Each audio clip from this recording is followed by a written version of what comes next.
Tamil Nadu CM Vijay మరోసారి తన స్పీచ్తో అయితే అసెంబ్లీని హాట్ టాపిక్గా మార్చేశారు. అసలు ఏం జరిగింది అంటే politics, ideology, counter attacks, cinema style ఇలా అన్నీ కలిపి విజయ్ ఇచ్చిన స్పీచ్ ఇప్పుడు సోషల్ మీడియాలో అయితే వైరల్ అవుతుంది. తన ప్రభుత్వం సామాన్య ప్రజల కోసమే పనిచేస్తుందని విజయ్ అయితే స్పష్టం చేశారు.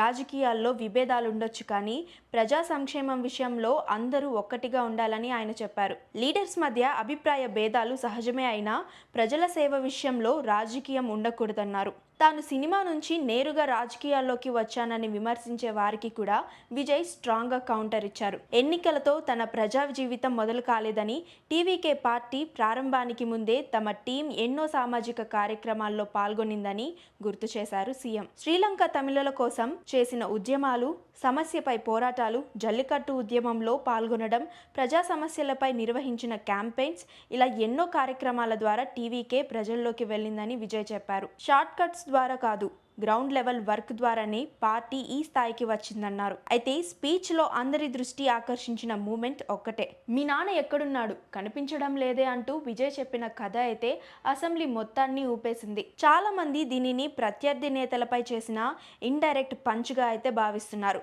అలాగే 2026 ఎన్నికల్లో ఎలాంటి అలయన్సెస్ లేకుండా టీవీకే పోటీ చేసి ప్రధాన రాజకీయ శక్తిగా ఎదిగిందని విజయ్ తెలిపారు. ఈ విజయానికి కారణం ప్రజల నమ్మకం, ఎన్నో ఏళ్ల కష్టమేనని చెప్పారు. స్పీచ్ చివరిలో విజయ్ ఇచ్చిన సినిమాటిక్ గెస్చర్ అసెంబ్లీలో భారీ చప్పట్లు తీసుకొచ్చింది. ఇది కేవలం ఒక రాజకీయ ప్రసంగం మాత్రమే కాదు, తన ప్రభుత్వ పనితీరు, పార్టీ సిద్ధాంతం, ప్రత్యర్థులకు కౌంటర్, అభిమానులకు మెసేజ్ అన్నీ కలిపి కంప్లీట్ పొలిటికల్ పెర్ఫార్మెన్స్ అనే చెప్పాలి. మొత్తానికి అసెంబ్లీ సెక్షన్ ముగిసేసరికి అందరు చర్చించుకున్న పేరు ఒక్కటే, సీఎం విజయ్.